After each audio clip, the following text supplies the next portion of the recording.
You know when you're just hanging out and the universe throws a crazy idea at you that you know you're gonna have to do? Like a 6-foot tall suspending floor lamp that has a moving arm and changes colors and doesn't look like it should be standing on its own? Join me as I take this sketch and bring it into the world. But before we go back to the real world, I should probably render this out.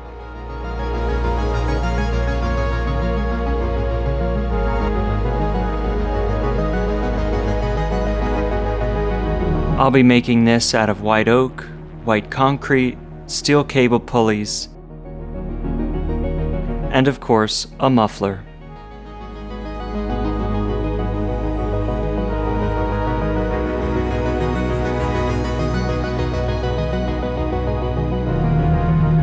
So naturally, let's start with making the base. It will consist of two parts, one made of concrete, which will act as a counterweight to keep the lamp from tipping over, and the other will be made out of white oak, which we'll get into making first.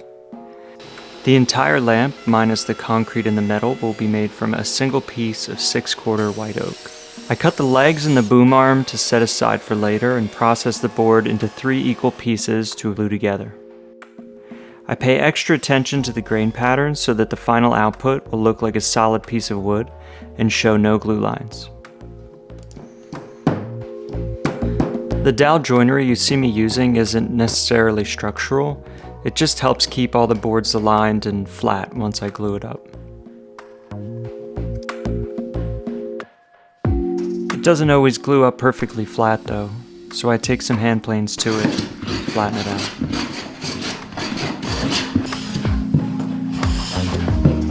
If when I run these straight cawls down the board I don't see any light gaps through the bottom of the cawl, means that it's flat and ready to go. I then trim it true on the table saw and get it ready for laying out joinery, which in this case is 2 through mortise tenon joints which will hold the legs. And since the legs are so tall relative to the base, it's super important that they fit very, very, very tightly. I don't want them to rock forward or back or left to right, so this fitting is really where most of the structure will come from. Also, the space in between both mortises is exactly the width of each leg and also the boom arm, so that when I put the boom arm in between both legs, it's a perfect fit. The next day I came in, I was presented with a crack down the middle of the base that I needed to address and stabilize with a bow tie. At first I definitely get a little annoyed when I see an issue like this, but actually I find that it almost always enhances the piece. It adds character and tells a story of what might have happened. And I really like the idea that in woodworking a mistake or wood movement can become something really beautiful.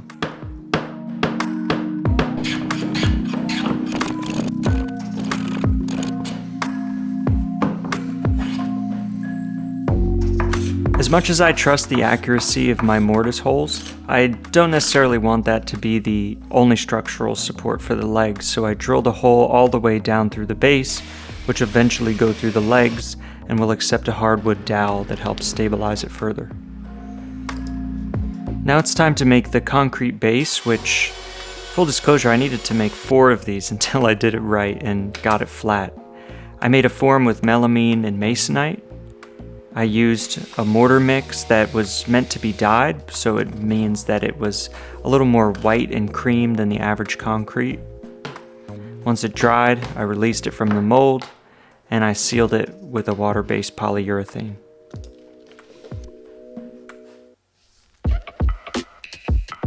Since I want to make the concrete base removable, which will help me make any wire repairs in the future, I use threaded inserts, which are really strong and also make it a breeze to remove. The concrete and wood discs will need to be the exact same size, and the best way for me to do that was to use the concrete base as a reference, remove the waste on the bandsaw, and use a beast of a flush cut bit to trim the oak disc reference to the concrete.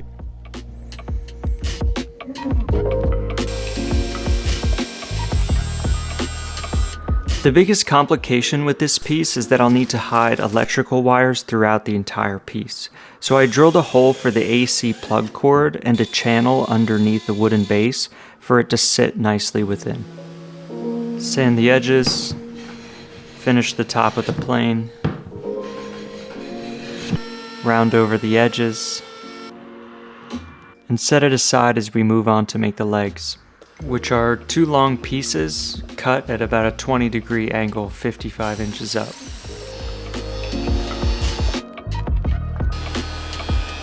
I hot glued a referenced edge to my crosscut sled at my desired angle and cut both of the legs at the same time to ensure accuracy. I can then take that offcut, flip it around, and that gives me the angle that I'm looking for. I use the same dowel joinery you saw before to keep everything aligned. Before I glue these 2 pieces together, I'll need to make a dado groove on one of the legs, which will accept an 18 gauge wire that will run through it. Then I widen the dado stack to create a lip for the concealing strip to sit on. Given the weird angles and size of this piece, I kind of had to jerry-rig a setup to be able to clamp these pieces together. Dowels and wood glue just aren't going to cut it in terms of strength for this joint, so I decided to reinforce it with angled bow ties.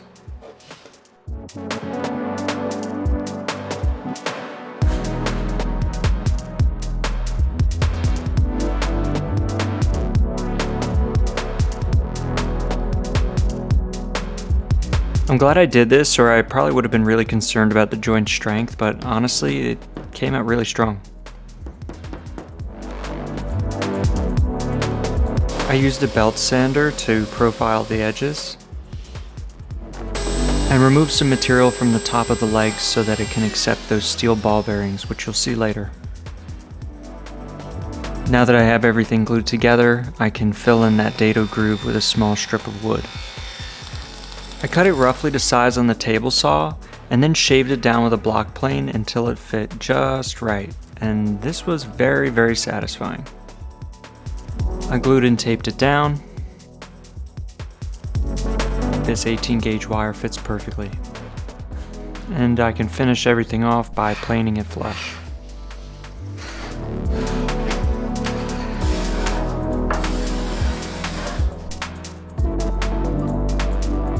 Now it's time to make the boom arm, which will be sandwiched in between both legs, pinned by an aluminum rod. It will have a flared back to accept the steel ball bearing, and a tenon in the top, which will hold the mechanism which will move the aluminum lampshade. Before cutting anything, I put everything roughly together to judge what the best length would be. Cut everything to length, including 2 pieces which will be sandwiched together, which I'll eventually make the flared piece out of. Before I attached the flare, I made sure to drill the hole which will accept the aluminum pin, connecting it to the legs. I'm going for a shape like this, and I didn't videotape it, but I drilled all the holes necessary for this piece before I cut it. I used a Forstner bit to make that main curve, and then I rounded over all the edges before making the tenon.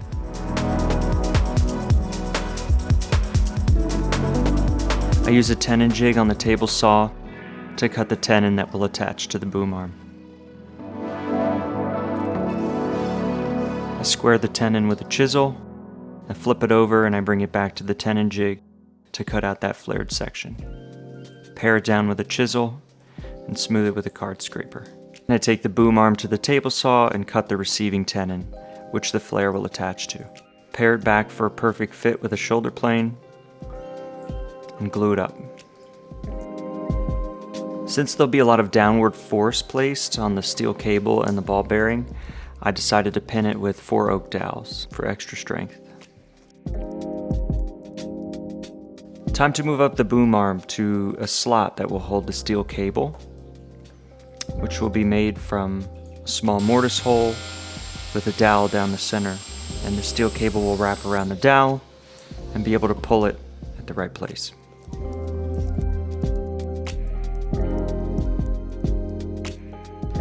While I have the router set up for mortising, I cut a groove which will conceal the 18 gauge wire up the boom arm. I use a drum sander attachment to help me ease the curve from the flared piece to the boom arm.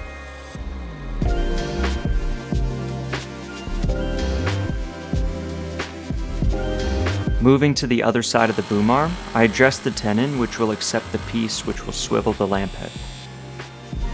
That swivel piece will look something like this. Rather than sourcing a piece that was made out of metal, I thought it would be really cool if I could manage to make this out of white oak. And ultimately, I think it really added to the aesthetic of the piece.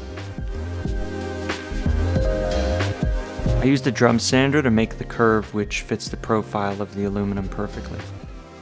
To allow the swivel and to allow it to lock, I use a 1/4-20 bolt with the nut on the other end. I made 2 little white oak discs which will act as the knobs that you can turn and tighten.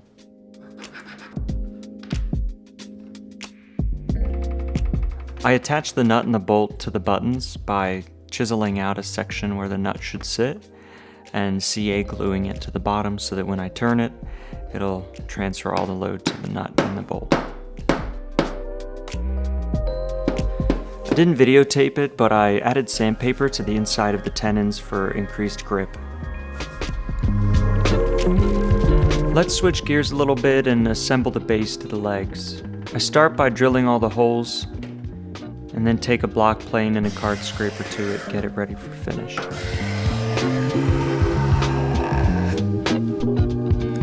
I sandwich the legs together using blue tape. I mask off the base for easy glue cleanup, and I made these helpful right angle guides to make sure that I'm clamping everything together at a perfect 90°. Once I test fit it to make sure everything fits together well, I glue all the pieces, and with a good amount of force, everything fits together.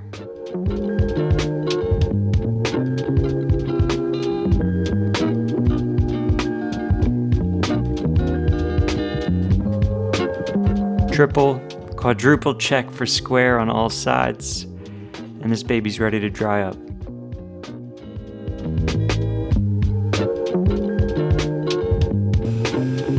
I then drilled the holes into the legs, which will accept the 15-inch dowels that will be driven all the way through. This took a very long time. And to be honest with you, I was really scared that these were going to snap off. Flush cut the pegs and sand it smooth. With the legs and base detached, I can now install the piece in the middle that will be responsible for clamping down the steel cable. I didn't film this, but I drilled a hole all the way down vertically through this piece where the steel cable will run through. Then I drill a hole halfway down through the center of the piece, which will accept a 1/4-20 bolt, which will clamp down on the cable, kind of like this. Once I turn it, it cinches on the steel cable and it doesn't budge. I made a knob to go with it too.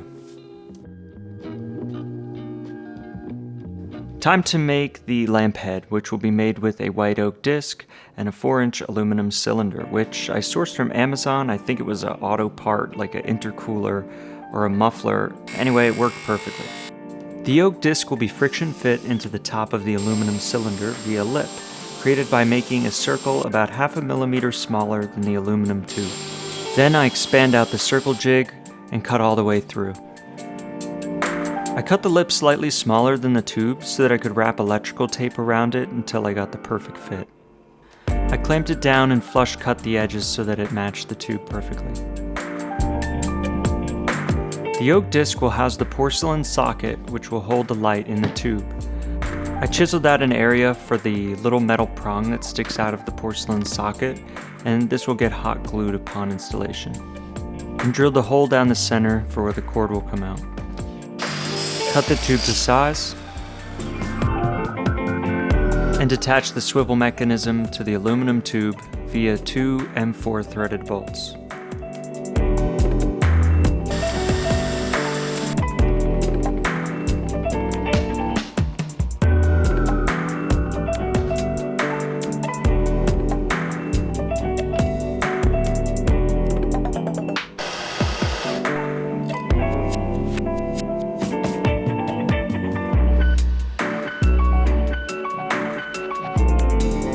After all this work, I could finally start putting things together. I start by finishing the inside of the legs since I won't have easy access to them once the boom arm is installed. While I'm at it, I take a block plane and a card scraper to the boom arm and ready it for finish. I fixed the steel pulleys to the arm via 3/8 inch thick aluminum rods. This was super satisfying and it was a perfect fit. I then filed the aluminum flush to the edge, and voila.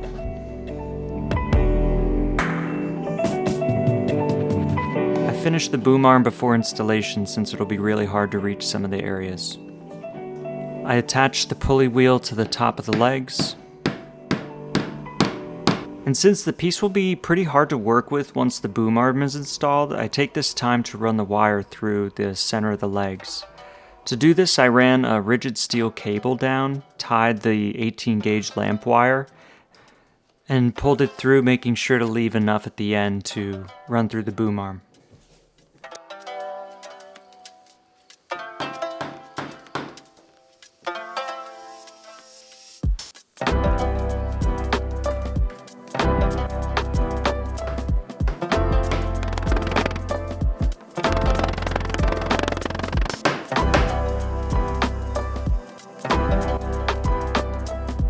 We're coming to the end and it's time to get this thing wired. I run a cord all the way from the lamp head, down the boom arm, down the legs, and out the bottom. Here you see me making a AC plug on a hemp braided 18 gauge wire.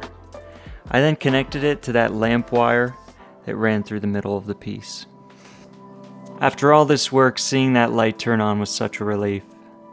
I installed the socket into the wooden disc and installed that into the aluminum tube.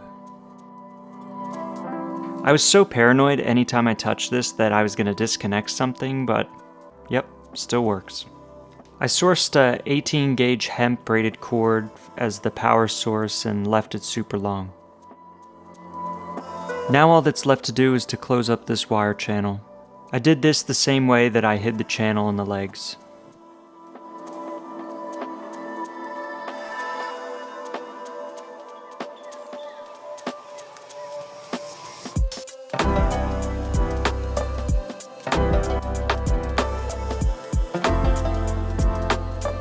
I attached the steel cable to the boom arm using a swage tool, ran it along the pulleys and down into the clamping mechanism, establishing a limit point where I put a crimp, which will act as a stop in the event that I forget to tighten it down.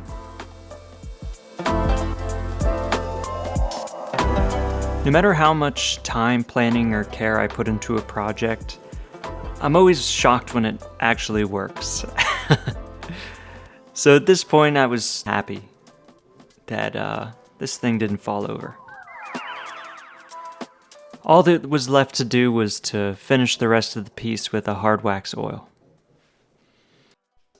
And move on to my favorite part of any build, documenting it.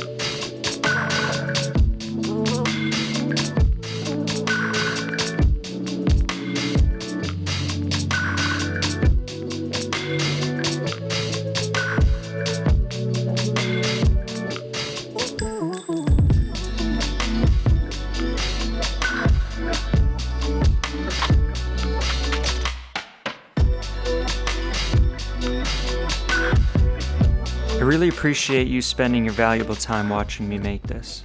If you want to see more, be sure to subscribe as I'll be looking to upload more regularly. I hope you learned something, and most importantly, I hope you feel inspired to go make whatever ideas the universe sends to you. See you next time.